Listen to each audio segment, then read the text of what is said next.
We treasured our mountains, the water, the animals, the birds, everything. That's what our life is as Indian people. When the United States government first created the Flathead Indian Reservation in 1855, the mountains and valleys of what is now western Montana remained an Indian world where people lived by Indian ways. The sacred falls on the Flathead River were known by the Kootenai word Kutakanuk and by the Salish word Sti-Pemetku. This was the place of the falling waters. Of course it was good, but we didn't know it was that good. That's things are good, but you don't realize. But 80 years of assaults on the sovereignty of the people led to the construction of this massive dam by the Montana Power Company. Now the Confederated Salish and Kootenai tribes are preparing to take over Kerr Dam for the first time. But the question remains, is this dam inherently destructive of the traditional native cultures? Or can the tribes use it to help regenerate the way of life it helped destroy?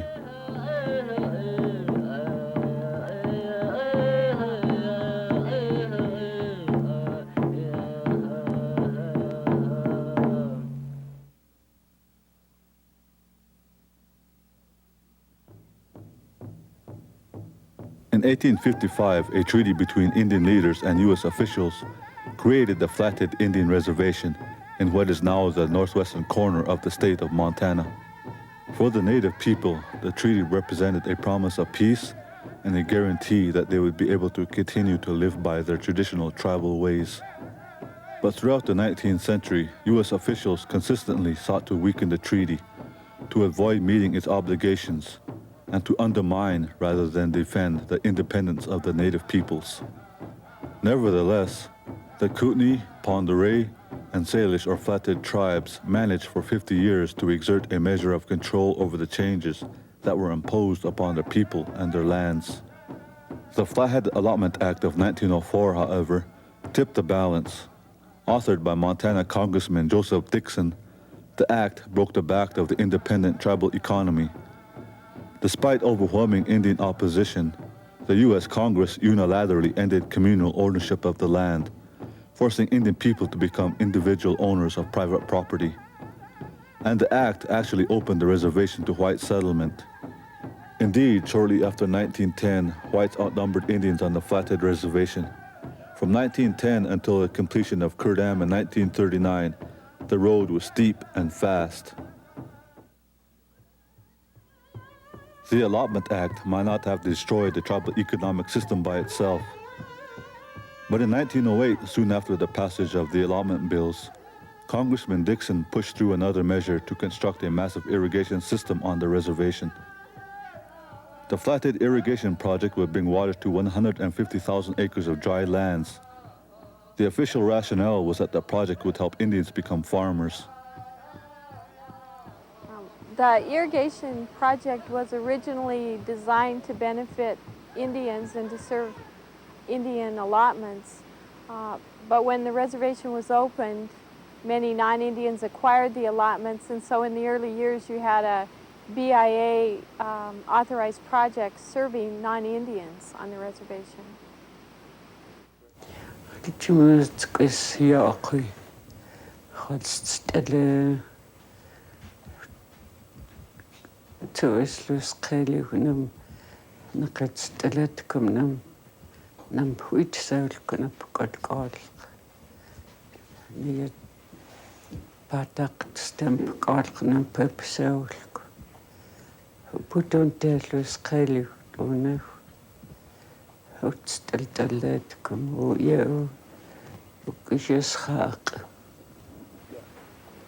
During the initial construction of the irrigation project, the materials used to build the ditches were purchased at Missoula Mercantile and Beckwith Mercantile in St. Ignatius. Joe Dixon, who produced the legislation to open the reservation, had an interest in the Missoula Mercantile. He also owned property on the Flathead Reservation. It was like a comedy of errors because Beckwith ended up acquiring many of the Indian allotments for an $80 debt at the store. In addition, they acquired allotments through foreclosure where tribal members owed the irrigation project for water delivered. With control of the reservation quickly slipping away, at least some tribal people took up active resistance to the construction of the flathead irrigation project. Yes, I would das gemeentjes. Greatly me, not Louis. Is je zo gemeent hem tjaks je stellen. Het alule om je. Je nou op je komen je. Nou leust ze zo gemeent is. Want hij nam de besters. Hoe dat zo gemeent zo stellen te komen. The irrigation project would profoundly change the natural water tables of the valley, ruining Indian gardens and devastating the fisheries. In effect, if not in intention, the project was part of the destruction of the economic and cultural independence of the people. Well, Mission Creek right here is a good example. You go down there now, and when I was a young fella here, there was all along up and down here, there was swimming holes for any kid that wanted. Now you'd have a hell of a time finding a swimming hole. And I used to catch a lot of nice big fish out of here. I know before the canals were put in, God, you could put a garden out here and you didn't need the water, but when they put the canals in, it kind of shut off. The traditional Indian economy of gift-giving, of communal hunting and gathering, of yearly cycles of life, centered around a rich spiritual calendar. These ways continued to be practiced. But they were being displaced as the dominant way of life by a very different order. By the 19-teens, Indian people here were becoming more dependent than ever before on the cash economy. A long time ago, when I was young, like about 17, we don't go to grocery stores. Well, it must be about 6 or 7. I remember when my folks started buying stuff. Well, they didn't buy a whole lot. They just buy what they really need, you know. But still we had our own food.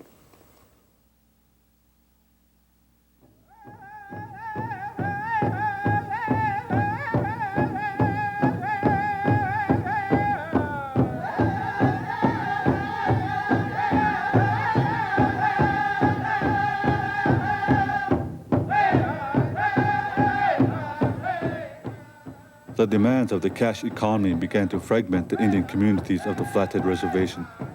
Just as the people were becoming dependent on cash for their survival, a severe depression struck the rural United States, and jobs, especially for Indians, were few and far between. When I was young, I never stuck around on this reservation much. I was looking for a job someplace. Go down Yakima and round in there. The first job I ever hit down there was picking hops. And I'll tell you, you had to pick a lot of hops to make any money. For those who stayed on the reservation during these years, there was a poverty unknown in earlier times. The hunger is a feeling that I hate to go through anymore. That is first hunger. You probably heard of the gnawing pains of hunger. Well, that's how it feels. It hurts. I was so hungry, and she was sick. She couldn't get up to cook. So I got one of them coffee cans like that, and I put it on the stove with a little water. And then it was boiling, so I just went and poured some flour in there, and I started stirring.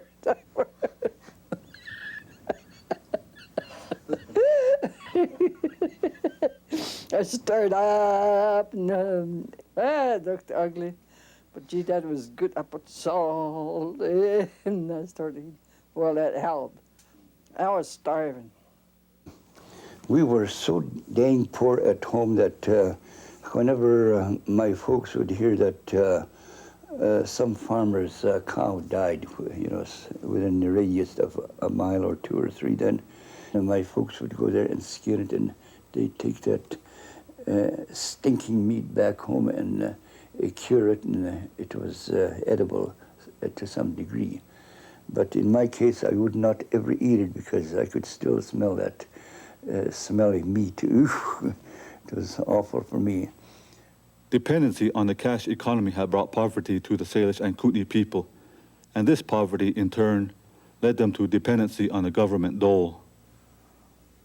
Then when Uncle Sam came, everybody started getting rations, they call them. You go get rations.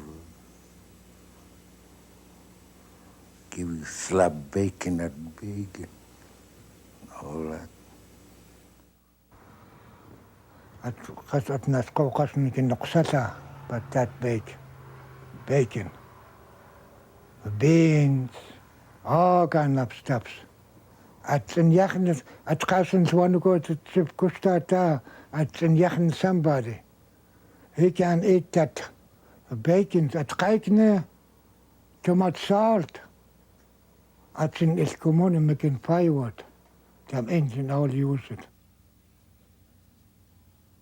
By the 1920s, many of the white farmers now living on the Flathead Reservation were themselves facing economic ruin, and this meant problems for the Bureau of Indian Affairs' massive Flathead irrigation project. The farmers who were supposed to pay for the project were going broke. Okay, in the original design of the irrigation project, the people who benefited from the project were supposed to pay for the debt of constructing the ditches to their land. In 1926 or 28, there was a $5 million debt owing on the irrigation project. Lewis Crampton's Interior Committee was reevaluating whether or not they wanted to invest any additional funds into the project. In the meantime, outside the reservation, the Montana Power Company and its corporate twin, the Anaconda Copper Mining Company, had established a way of life very different from the tribal ways of the Flathead region. Their expanding industrial mining operations, now a part of the world capitalist economy, were demanding more electricity. To the company, the falls of the Flathead River looked like an ideal site for a hydroelectric dam.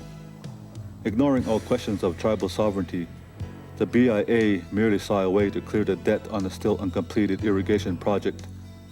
Big business and big government together pursued the destruction of the tribal way of life. The funding for the completion of the irrigation project was Kerr Dam. Rocky Mountain Power or Montana Power came in and they said that if the local people would relinquish the dam site to them, that they would build a bigger dam, give the local residents a low-cost block of power. The residents could retail the electricity on the reservation, make a profit, and use that to pay back the federal government the $5 million debt. It is a great pleasure for me to meet you and your people here today in your homeland at this place of falling water, where water has fallen idly for ages, the gift of our great Creator. In 1930, the BIA helped Montana Power arrange a meeting on the reservation to secure approval of the dam from tribal members. The company's president, Frank Kerr, could see the state of poverty among the people, and he took advantage of it. Some of the elders talk about a powwow where Rocky Mountain Power or Montana Power officials came in and gave everybody money at the powwow if they were to sign a petition supporting the licensing of the dam to them. And Mr. Kerr bought all the groceries for the Indians that were camping out.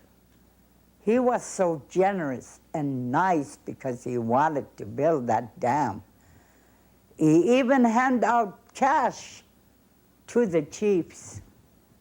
I seen that and I knew that for the chiefs to take care of their people with while they were camping out.